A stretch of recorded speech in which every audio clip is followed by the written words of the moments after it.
All right. Hello, everyone. My name is Anthony Costello, and this is the Equal Justice Podcast. The Equal Justice Podcast is a forum for all those who seek truth, value tradition, and fight to defend the foundations of a moral and just society. I am joined by Jacob Daniel, by Logan Zeppieri, and Josh Matayka. Gentlemen, how are you tonight? Good. All right. So what we want to talk about a little bit is why we started the Equal Justice Podcast. When we say this is a forum for all those who seek truth, value tradition, and fight to defend the foundations of a moral and just society, what do we mean with that tagline? So Jacob, let's start off with you, which is our tradition. What is the vision in your mind as we came together and conceived of this for equal justice, and how are we applying this vision to the church, both our local church and hopefully the sort of the global church? Thanks, Tony. And as you mentioned, our vision, the primary thing is to seek truth. And my heart through equal justice is to see how does ideas impact the society in terms of our public behavior and our engagement as human beings with each other. And I think equal justice was a natural outcome or progression of our recent engagement, particularly on the issue of critical race theory with few establishments and institutions. And that brought to light in terms of how important it is for us to have these discussions in light of the origins and histories of these ideas, so that we can actually understand the times and be able to actually have a strategy which is effective in terms of securing a glorious future, not just for us, but also for our future generation. So I think equal justice is much needed, one that I would recommend to everyone to subscribe to, and so that we can be aware of what is it that we are facing collectively as well as individually, for the sake of our family, for the sake of our church, and at the end, for the sake of our nation as well. Logan, Jacob mentioned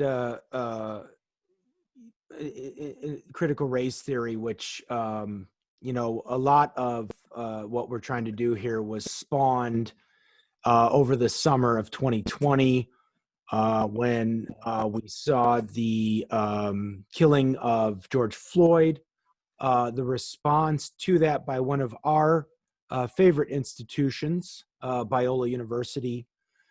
And we kind of experienced very quickly critical race theory go from theory to sort of full-fledged concrete manifestation. There were all kinds of protests, many peaceful, some not so peaceful. And you and I got together and we started, and Josh was there as well. And we started talking about justice, right? The idea of justice, and that got us to the name Equal Justice. Can tell us a little bit about what your thinking was when we were seeing the kind of social justice move that we saw in summer 2020, and why we felt we needed to sort of respond in a different sort of way. Yeah. Well, a few things. My journey with equal justice or what became equal justice, really started with my work at the Chimes when I first started at Biola. Which is the Biola magazine, right? Or the newspaper. Yeah, the Chimes. This is a newspaper. Yeah. The student newspaper is the Chimes. Right. And the first semester, I didn't do anything. I'd gotten to the university. I was at Talbot. I wanted to study philosophy.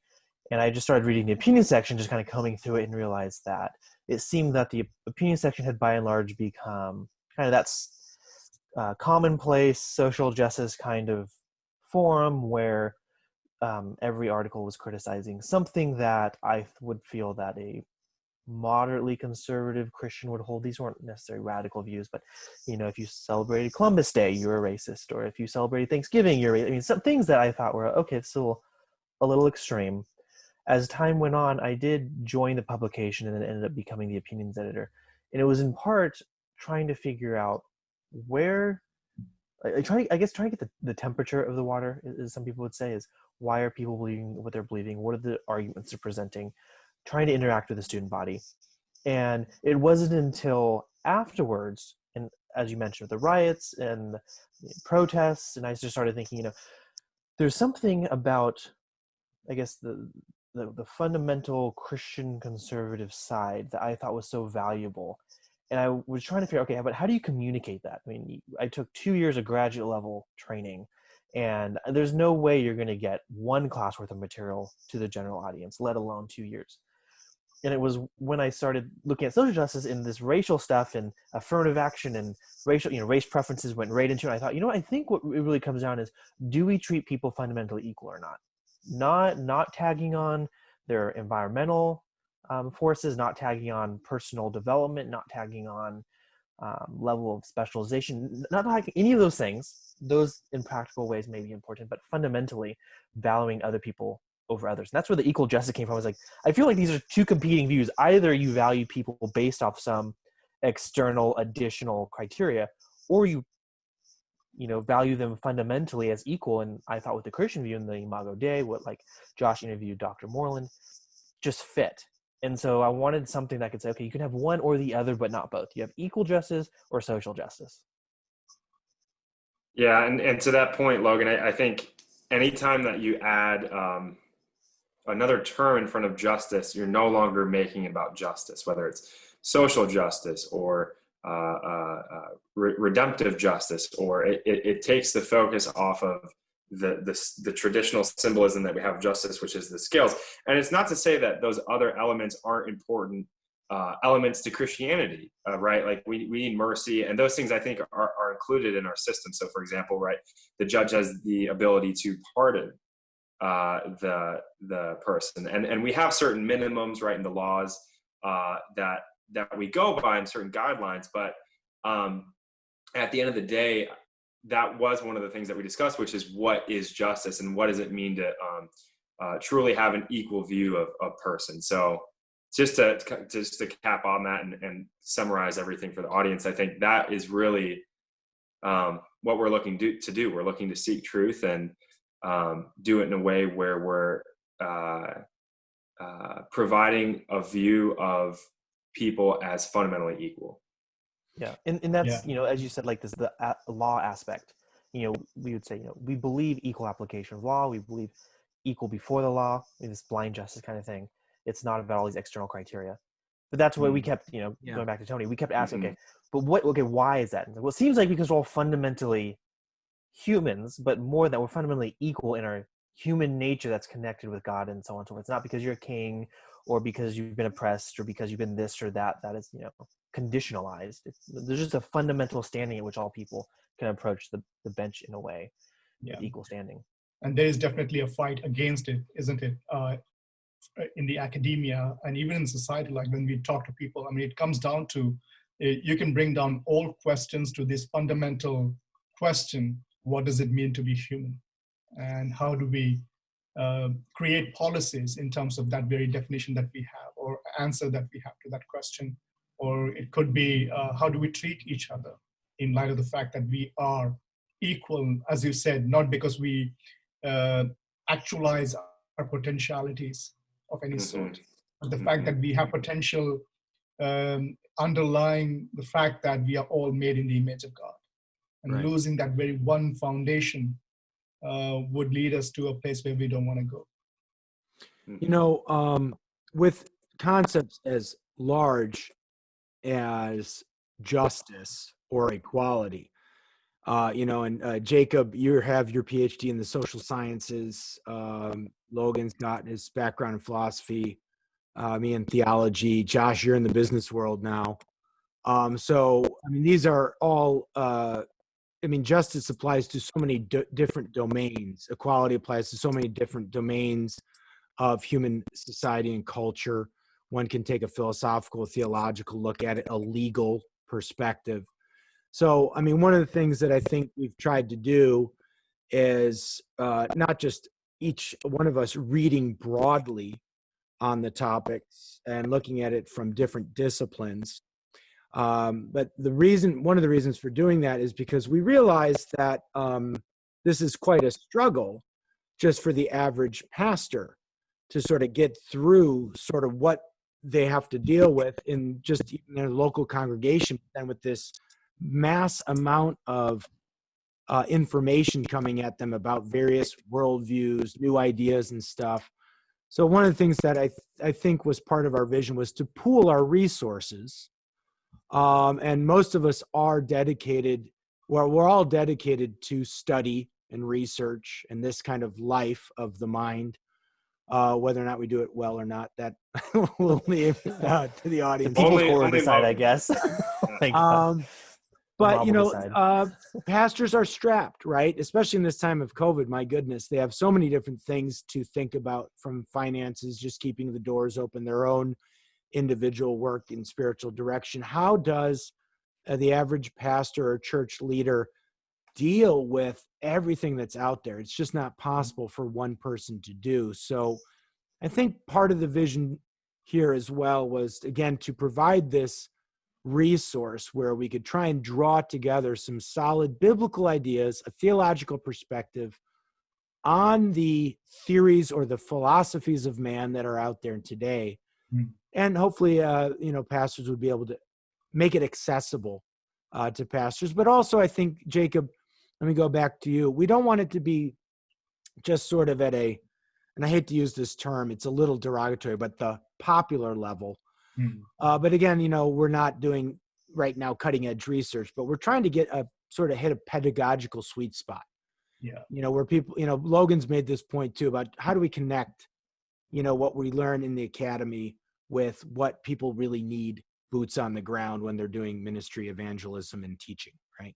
One of the things that you mentioned, even with lockdown, there's one thing that we are not able to do is put ideas under lockdown. Ideas are still having its consequences and its outcome in our culture. And one of the strategies as we have adopted, and I think which is very much needed, is that we are not insulated. What we are doing is that we are reaching out to resource persons, in the academia, in the churches, people who are, as you mentioned, on the ground, fighting for the truth, and interviewing them and talking to them and engaging with them as well. So I think that strategy is really good. And that keeps a good balance, because we can then decide as to, people who come from different disciplines and bring their expertise on these issues. And that is necessary. We need to be able to actually engage at high level, both in abstract as well as at theoretical level, at the same time be able to actualize and translate that into how it looks like in our day-to-day life.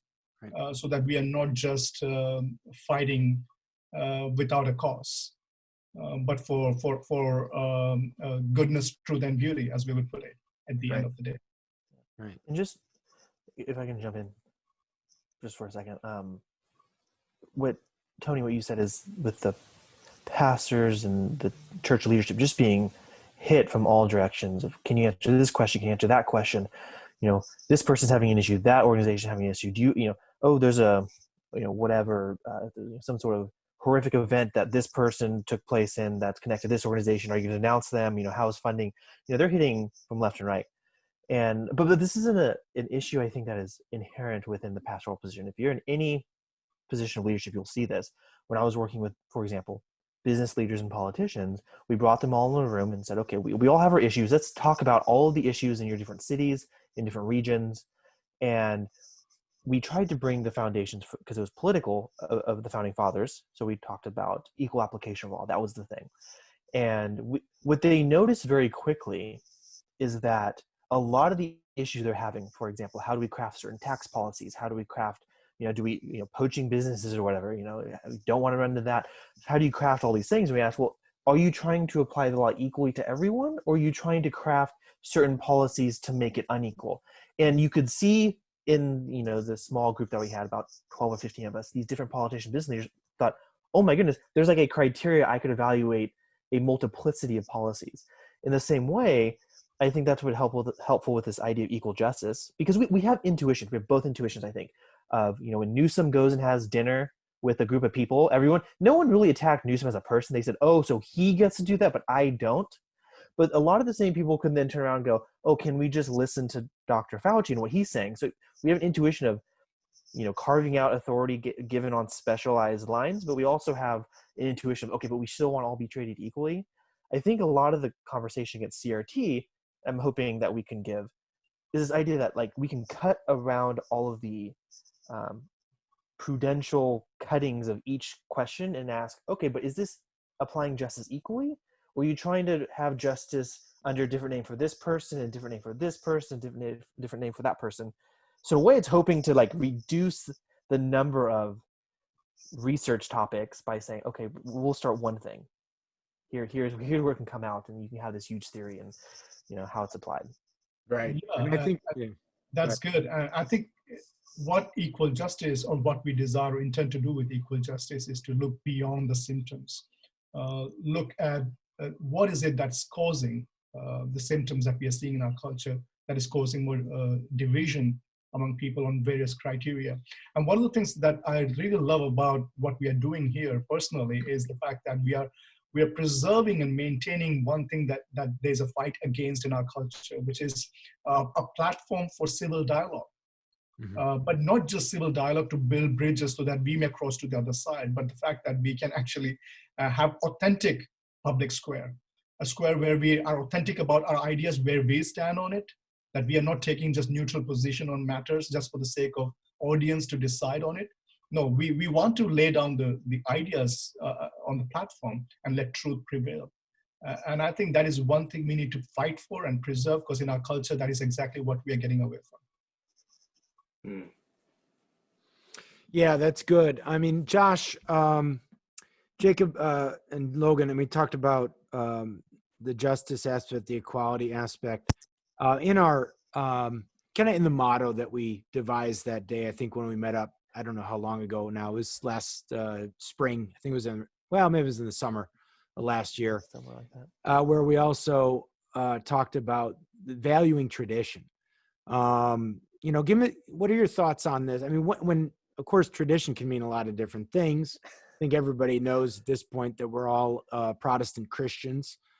Leaving cookies under the tree for Santa Claus tradition, or what? Right. I mean, that's certainly one, although it's not one that I do in my family.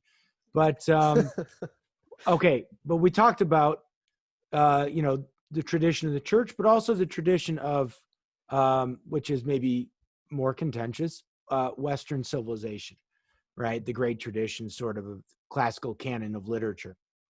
So, I mean, give us some insight or some thoughts on the value of tradition, especially in 2021 in the life of the church.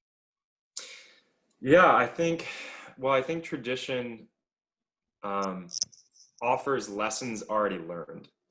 So when you don't have tradition, you repeat the same mistakes of history.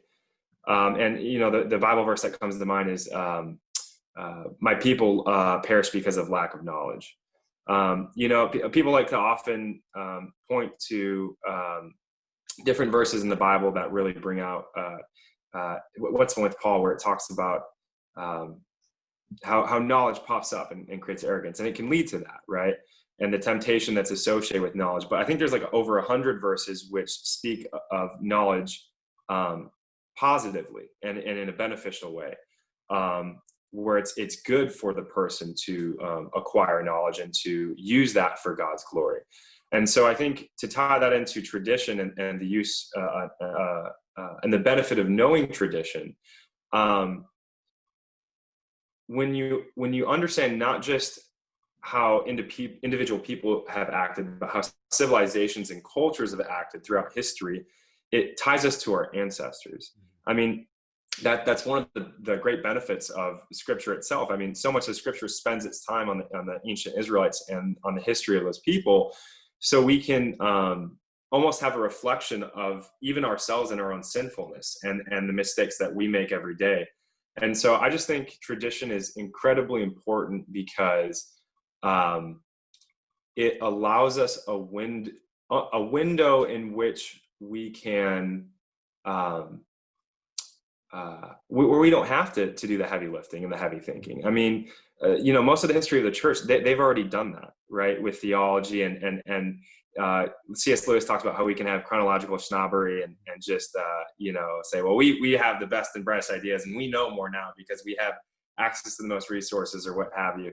And at the end of the day, that's just ludicrous. It really is. There's so many great thinkers throughout history who have already done a lot of work, and there's different work to still do. There's for example, just a couple of topics coming to head are homosexuality being a very contentious subject, and one which the church has not gone nearly into as much depth in terms of discussions as they are now, right, in other areas. But there are lots of things in building blocks which have been built out, and so like the Trinity and and Christology and all sorts of things, right?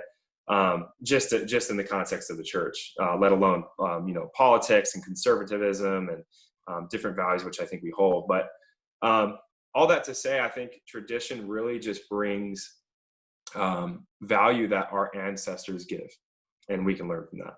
Well, that's very well said, Josh, and I want to agree with pretty much everything you said, and add. I was thinking, I mean, we have the two traditions that we have in view. Both would relate to what you just said. One is the intellectual tradition of the West. I read a book called Stoics, Epicureans, and Skeptics by R.W. Sharples, I think was the Oxford philosopher, historian of philosophy. And when I read through the works of, or this commentary on the pre-Socratic, I'm sorry. Yeah. I mean, it started off with some pre-Socratic stuff, but then it gets into the, the Stoics and the Epicureans, who, of course, certainly after Plato and Aristotle. But, and you read a book like that and you're like, man, it's all been thought before, hasn't it? And that's same for the church. There is when Solomon says that there's nothing new under the sun, it strikes us immediately as true, both in one sense for what we see at the macro level and also just what we experience in our personal lives, right? So that valuing of tradition, and it's something that Protestants have struggled with because we don't want to confuse tradition with revelation. But Jacob and Logan, it seemed that this is also a very important time to kind of embrace the church's traditions, because we seem so cut off from the past. Either if we go sort of the modernist route, everything that came before us today was barbaric and unenlightened and pre-scientific. Those people just didn't know any better. Or if you go more sort of like the postmodernist route or the, social justice route, everything before us was evil and wicked and colonial and horrible, and we got to redo the whole thing. So how does the church maintain its traditions in light of both of those different kinds of attacks is one of it. You want to go first? I'll just add this. Again, another symptom of our culture is that we are very much presentist, right? And a while ago, we were talking about losing all platforms for civil dialogue. If you see, let's tear down this monument now. Let's cancel this person now. There's no time for discussion. There's no time for engagement. So I think it's very symptomatic. And that's what we are doing with traditions as well. We're not taking time to engage in seeing where we are coming from. And I love what Os Guinness says, contrast is the mother of clarity. And one of the reasons why we would have a greater appreciation for traditions would be that we recognize, first of all, that we are at home with it. I always say when we question traditions is maybe we should be questioning whether we are far from home. Philosophically, right, in terms of ideas and thoughts, and have we disconnected ourselves so much that it looks complete foreign to us. So what I would say is that when it comes to, particularly with churches, and there is an attack on the whole idea of exclusivism, right, exclusive claims of Christian faith, for example, what I would tell Christians in terms of appreciating their traditions even more is that not just seeing it in light of negative, not because there are traditions that we need to be, think through and just we need to question things about. But at the same time, there is so much of positive that is there. And that would happen when we will be able to actually compare our Christian traditions in light of traditions of other worldviews and the outcome that it has brought about. And that is important and necessary, a discussion one should happen. And I would say people who actually question the very idea of exclusivism on the question that you are intolerant, I actually flip it over to them and I tell them that you are being intolerant by removing distinctions between worldviews that are contradictory to each other, ideas that are contradictory to each other, and not giving people the freedom to choose for themselves what is true and what is right and what is good. So this is what I will tell church. We need to fight for our traditions, good traditions. They are good. We need to preserve and maintain them. We need to be educating the future generation, something that I think we have slightly failed in the past. We've let the secular world dictate and tell our kids about the whole negative narrative about our traditions. Right. Logan, did you want to also add to that? Yeah, I want to jump in a little bit on this one because I remember, I don't know if Jacob or Josh, I know I had concern. There's a little bit of we were going back, I don't know if you remember this, on how to formulate that tradition part. And part of it was, my concern was, okay, you don't want to say tradition's bad. This is the same kind of dichotomy you brought up at the beginning of this segment. But you also don't want to say, well, because it was said, we're just going to keep on saying it, right? There's nothing's new under the sun, but some of the things that have been said were bad, and some of the things that were said were. Roof? Is that the Fiddler on the Roof reference? I don't know. I've seen it. Maybe it's just like one of those subliminal. Where he says the guy is, I never read it, but it's about tradition. Why do we do this? Because we've always done it. We've done it. Well, and it's like, I was reading. I was reading a while ago Chesterton, which, by the way, I'll slide in there. If it's written by Chesterton, it's absolutely worth reading. His book, What Was Wrong with the World, or What Is Wrong with the World, and there's an example he uses in his introduction, I believe, and it's cited by a bunch of people, where he talks about people walking down a road and then seeing a gate. He said, modern society has thought we just need to get rid of the gate. What modern society actually needs to be doing is asking, why was the gate there? And it could be there for a good reason. It could be there for a bad reason, but throwing out the gate because it's in your way is a really terrible thing to do. Yeah. And that's why I think valuing tradition was so important. And I think that's the language we kind of settled on, was because we can look back and be like, okay, these people have gone through this before and they've come to certain conclusions. Some of them came to some very bizarre conclusions. Some of them came to some good conclusions. Some came to some bad conclusions, but you need to at least take the time to ask, why did they come to that conclusion and not some other conclusion before you tear down that tradition? Right. Like, for example, like how we develop laws, right? The super majority stuff that we do with the 60, and Chesterton again hits on this. He's like, because you can't just democratize the present. Okay, whoever likes it today gets a vote, but we need to give the vote to the dead as well. They passed it. Now we need the super majority to also overthrow that extended democracy as well, those who also participate in our system. And so I think that's why I think valuing tradition is so important. You don't have to agree with it. We're not asking agree with tradition. We're just saying you have to value the strife. They thought they were just as right as you were. It's not that hard when to Chesterton imagine. talked about the democracy of the dead, right? Those he didn't mean that they're actually ballots signed by people. Yes, he didn't mean that's not. They might be voting today, but they weren't supposed to be. That's not what we're talking about.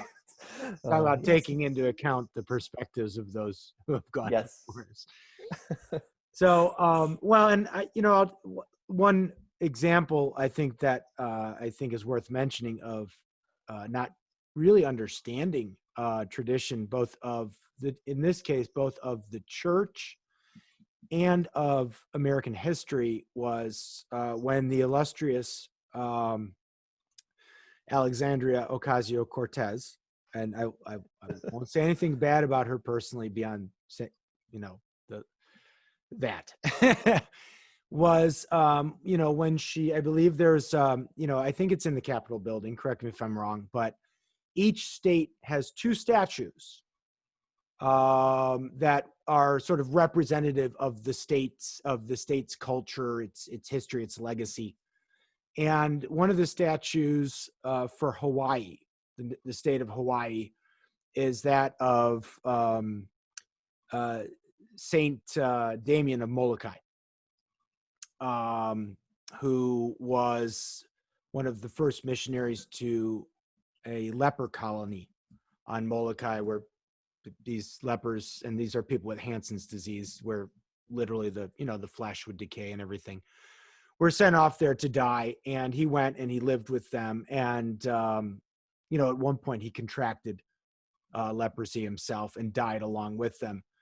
And I believe Ocasio-Cortez was pointing to this statue one day last summer, saying, "This is the problem." She kind of made this statement that this was the problem with America, is people like this, pointing at Saint Damien, probably because he was from Belgium, right? He was a white European.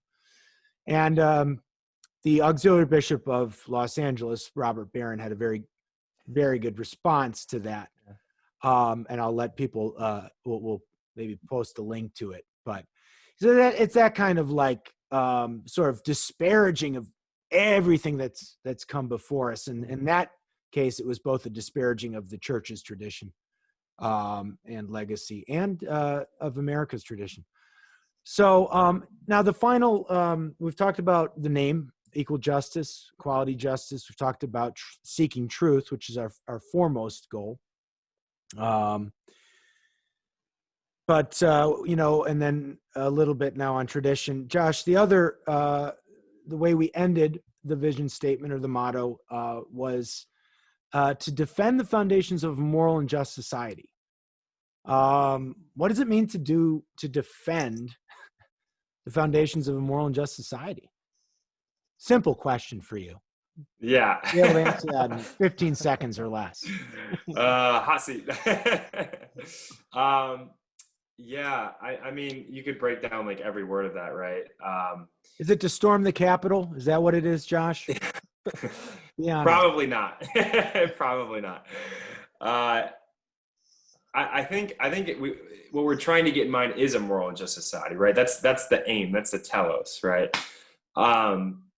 And so to defend that is to have conversations about what we, using tradition and using reason to reach that point.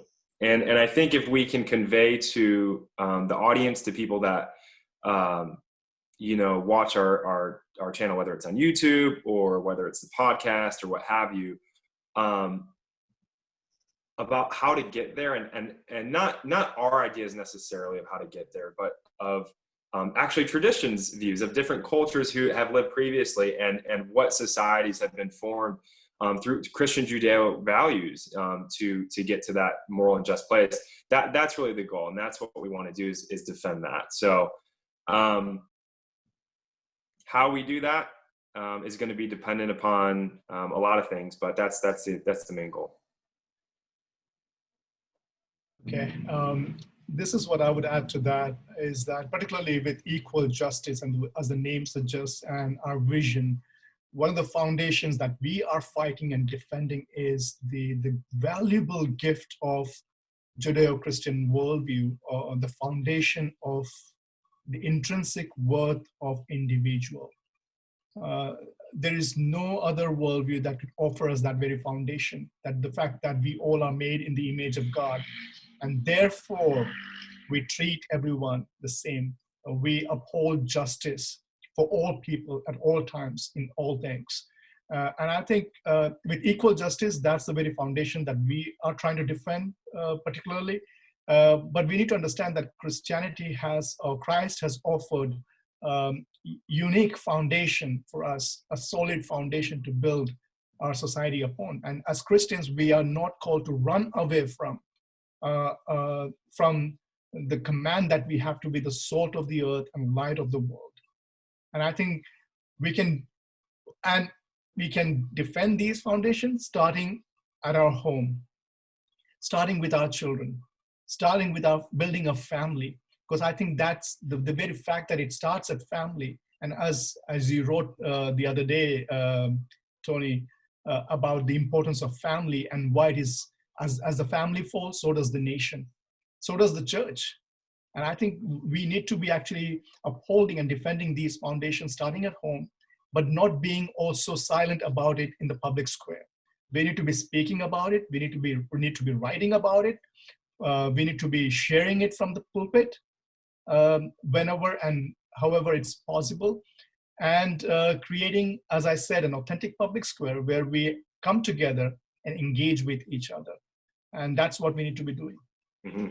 Logan, to defend the foundations of moral justice society, and Jacob got us into how we defend it at the smallest level of culture, the family. But there is this question of how do we defend things as Christians? Going back to the Capitol, and of course, I'm referencing the January 6th protest, mostly peaceful protest, right, that didn't end peaceful though. No. I was going back and forth with my brother, and my brother was bringing me back to the Chicago Bears rivalry with the San Francisco 49ers in the 1980s. There was no way the Chicago Bears were going to run and gun, do a passing game against the 49ers and win. They had to win, but with defense. Otherwise, they weren't going to beat Joe Montana and the 49ers. It's like, as Christians, we can't play the game that the world plays, which the world, and especially the left, can go out and riot and rally and protest, and they can just kind of get away with it, to be honest. I mean, it seemed like, and I don't want to state it as a fact, but it seemed like there was some kind of attempt to defend some kind of traditional conservative, moral and just society on January 6th that didn't go so well. And you're not going to beat a potential enemy trying to play that game, right?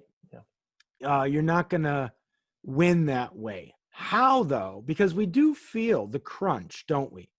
We do feel the crunch, the attacks on the family, everything, from attacks on the family to institutions, the ever-encroaching sort of nature of the state in multiplicity of laws, the greater constraints on our personal freedoms and so on and so forth, to include on our ability to gather and worship.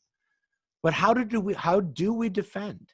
How do we defend? We cannot sort of grasp for these worldly weapons, can we? Yeah. No. And I think to answer that question, there's a few things that are connected. First one is that it does need to be defended, and the second one is then what are the means at which you can do to accomplish that? The first one, I think, is a kind of a realization we've all had, hopefully, in one capacity or another, as we've come from childhood to adulthood, right? In your childhood, things just kind of happened.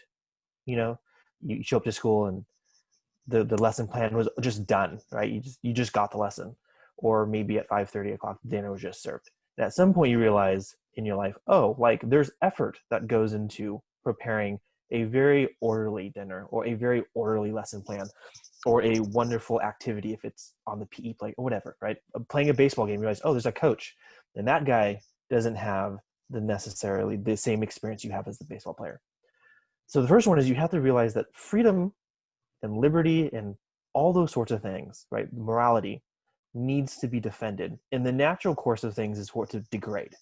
If unattended, dinners don't get made on time, teams don't play well, families don't function, education falls apart. Like, there has to be a sort of constant, in politics they use this language, but a constant blood to sort of, grease the wheel, so to speak. There's going to have to be a constant effort that just needs to be cranked through the system to keep it functioning. But the thing is, how do you do that? And I think I couldn't remember who I read this from. I want to say it was Clausewitz. He wrote a book. He was one of Napoleon's generals. Might be the wrong guy.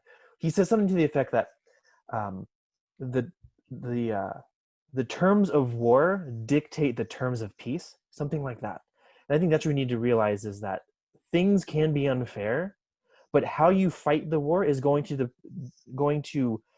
determine what kind of peace you're going to have. And when you storm the Capitol, when you BLM, when you're burning cities down, your peace is not going to somehow not resemble that. If you want peace through burning cities, you're going to have to continue burning cities for whatever reason. That's just how it tends to work out. When France humiliates Germany, right, through their peace treaty and how they conducted it, I mean, we can have some debate on that. Then Hitler does the same thing, takes over France, says, we're signing this treaty in the same car that there is some sort of human vengeance that is just kind of packed into the situation, right or wrong, tends to fare that way. And so I think the question is, okay, then how do you do this in a practical level? And I think what people don't like to hear is go back to the conversation you've had with your enemies, or people who don't agree with you. The first conversation is always going to be hard. No one's been heard. No one's had the conversations. People are going to say things they're not supposed to be saying. But you have to stay kind of engaged in that conversation. The constant defense, right? You're going to have to constantly be talking to that guy who's far left, or or extremely far right, when you're like, okay, that's not necessarily how justice works. That's not necessarily how peace works. But you have to stay engaged. And this, I was talking to a friend about this. He said, I think people just either compromise, or they just compromise their position. So what they need to do is just find people that have the same values. I said, no, those are both the wrongs. Compromising your values just kills the values there in the water. The other side isolates you from any progress. You just kind of say the same sort of things. What you need to do is engage with someone with different values and stay resilient in those values. And to kind of tag it back into Chesterton, he talks about, and I said this to him as well, as, he makes this interesting argument. Same with Aldous Huxley, not a Christian, so it's not just a Christian perspective. He says, the person in the small community has a larger life than the person in large community. Essentially because the person in large community picks his friends and they all just resemble the same. But in a small community, to date Chester a little bit, you got to be friends with the milkman if you want milk. Like, well, she's just not getting milk. You have to realize, like, you just don't break friendships off. Don't break people you disagree with off. You got to engage with them and have those heated fights that, as I told this friend, keep you up at night thinking, wow, how hard is this fight going to go? Is this going to keep me from living a peaceful life? Probably, but you got to get into that mindset again. Yeah, while we are aiming for that peaceful place to be together, there's also this aspect, and this is where we need discernment. And as Christians, we should be discerning when there's a time, because the ideal time would be when you have a friend and you keep your friendship as well. That would be an ideal place to be. But there comes a time when you have to choose between your friendship and your friend. And I think that is a Christian call, especially in this culture, where we do what we do out of love, but love does not side with lies and hate. Love sides with love in this, that we are prepared to keep our friendship aside momentarily or for forever, I don't know, for the sake of the friend.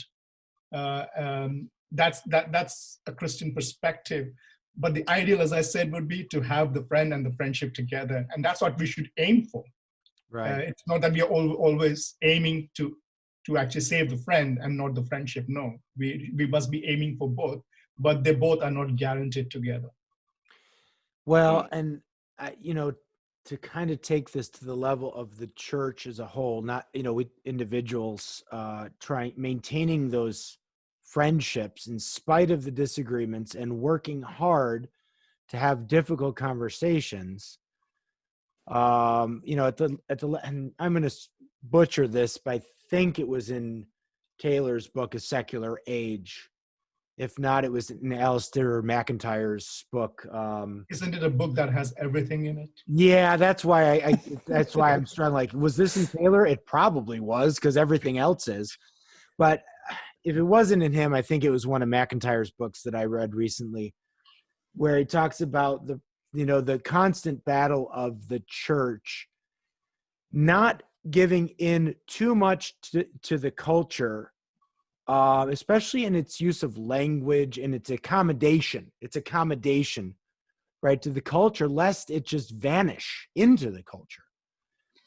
But then also not being so weird and bizarre and off-putting that it's totally irrelevant to the culture as well, right? So the church also has to be in this tension of being relevant, but not too accommodating to the point of where it's not really the church anymore, you know, and we're certainly feeling that. I think that's that tension today, right?